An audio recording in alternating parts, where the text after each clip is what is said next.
Hi, everyone, and welcome back to The Bewitching Brain. My name is Kaylin Sabraco, and we are so happy to have you with us and encourage you to subscribe and share. Take good care, be safe, and help others be safe. We hope you have been enjoying our series, Helping You Make Sense of Your Senses. So far, we have touched on all of your senses but one. The previous senses, touch, pain, smell, taste, and hearing, are all already posted, so if you have interest in any of those, head on over to watch the previous Sensational Senses installments. The last of your senses is your sense of sight. So today we will be talking about vision. Stay tuned if you are interested.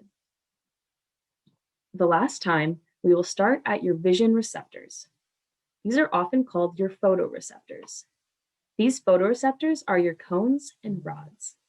All of these photoreceptors are found on your retina, or the area on the back of your eye. Your cones are famous for tracking color in your vision, but they do much more than just that. Cones use many different pigments to give your brain information about the many colors you see in the world. Your cones have very low sensitivity to light. This means that your cones need a lot of light to be able to be activated and track information about color and what you are visualizing. While they have low sensitivity, they have very high acuity. This means that your cones are very concentrated in specific areas of your retina. As for your rods, these photoreceptors only have one pigment, rhodopsin, and this makes sense as rods do not account for color transduction. Opposite of your cones, rods have high sensitivity and low acuity. This also makes sense as rods are known for being responsible for your night vision. High sensitivity to light in your rods will allow you to see in very little amounts of lights, like at night. This sense of low acuity simply means that all of your rods are more spread out over the retina. Now, before we go into vision transduction, we need to emphasize three elements that are essential to understanding vision. Number one, all neurons or cells will release neurotransmitters when depolarized.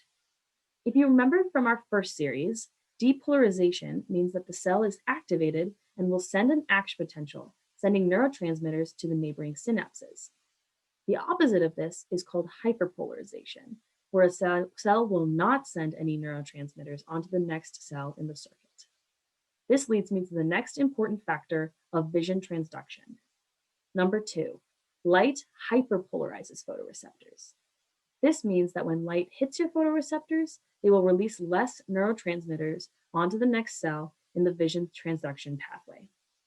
This may sound contradictory, but it allows for the information to be carried much more appropriately. And lastly, number three, glutamate is the neurotransmitter used throughout your vision transduction pathway. Now that we know that, let's talk about what happens when light hits the retina and hyperpolarizes the photoreceptors. Your photoreceptors all project onto what are called bipolar cells. You have two types of these specialized cells. These are called on and off center bipolar cells.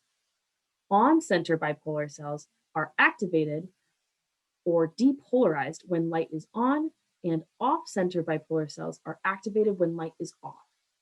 Remember that when light is present, photoreceptors are hyperpolarized and release less neurotransmitter. How then do on-center bipolar cells depolarize when less neurotransmitters are present in the synapse? This is due to metabotropic receptors on these neurons. These receptors are hyperpolarized by glutamate in the synapse. So when photoreceptors are hyperpolarized and less glutamate is in the system, these on-center bipolar cells are actually being depolarized. The exact opposite is true for the off-center bipolar cells. These have ionotropic receptors that are depolarized by glutamate in the system. So when no light is present and the photoreceptors are depolarized and releasing glutamate into the system, the cells these project on are then activated by glutamate. Something that is similar between the bipolar cells are that when they are depolarized, they will release glutamate, as with all the cells in our vision transduction pathway. Bipolar cells are then projected onto ganglion cells. All ganglion cells are depolarized by glutamate from the bipolar cells. So when light is off, photoreceptors will release glutamate into the system. When this happens, off-center bipolar cells are depolarized by the presence of glutamate, while on-center bipolar cells are hyperpolarized by glutamate.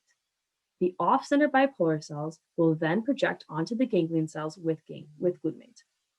When light is on, photoreceptors are hyperpolarized and will release less glutamate into the synapses, which will depolarize our on bipolar cells and hyperpolarize off-center bipolar cells. Now, the on-center bipolar cells will release glutamate into the synapse and onto the ganglion cells. These ganglion cells then bring this information along the optic nerve through your thalamus to the occipital lobe of your brain. One last thing to note about the visual system is about visual fields. So your right visual field, represented by blue in this image, is actually processed in the left hemisphere of your occipital lobe, and your left visual field, represented by red, is processed in the right hemisphere of your occipital lobe.